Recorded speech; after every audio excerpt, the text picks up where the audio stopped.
ஐயனார் துணை சிறையில் அடுத்த வரை எபிசோட்ல நம்ம வானத்தை இருந்துட்டு வழக்கம் போல் பாண்டியை பார்க்கறதுக்காக வீட்டுக்கு வரவும் வெளியில் நின்று வண்டியை தொடச்சிட்டு இருக்காரு நம்ம சோழன். சோழனை பார்த்த உடனே ஹாய் ப்ரோ எப்படி இருக்கீங்க அப்படின்னு சொல்லிட்டு கேட்கவும், அதுக்கு அடுத்ததாக நம்ம சோழன் இருந்துட்டு என்ன நான் பணத்தை திருடிட்டு போயிட்டு ஜெயிலுக்கு போயிட்டு வந்ததை விசாரிக்கிறதுக்காக தானே இங்கே நீ வந்திருக்க அப்படின்ற மாதிரி நம்ம சோழன் சொன்ன உடனே வானதி பயங்கரமாக ஷாக் ஆகுறாங்க. என்ன சொல்லிட்டு இருக்கீங்க? பணத்தை திருடிட்டு போயிட்டு ஜெயிலுக்கு போயிட்டு வந்தீங்களா?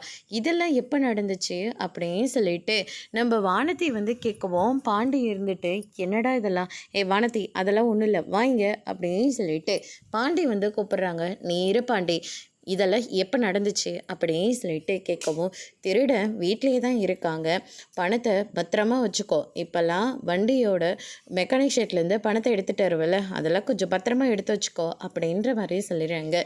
இதை கேட்டோன்னே நிலா இருந்துட்டு ஓங்கி வானத்தியோட கன்னத்திலே பலார்னு ஒன்று விட்டுறாங்க. யார் வீட்டுக்கு யார் என்ன வார்த்தை பேசிகிட்டு இருக்க?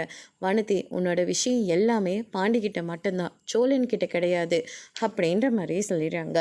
அதுக்கடுத்து தான் பார்த்திங்கன்னா ஃபேக் மேரேஜ் பண்ணிட்டு உங்களுக்கே இவ்வளோ திமிரு இருக்கிற போது பாண்டியை உண்மையாக லவ் பண்ணி கல்யாணம் பண்ணிக்க போகிறவன் நான் தான் இந்த வீட்டுக்கு உண்மையான மருமக, நீங்கள் ஒன்றும் கிடையாது அப்படின்ற மாதிரி சொல்லிடுறாங்க.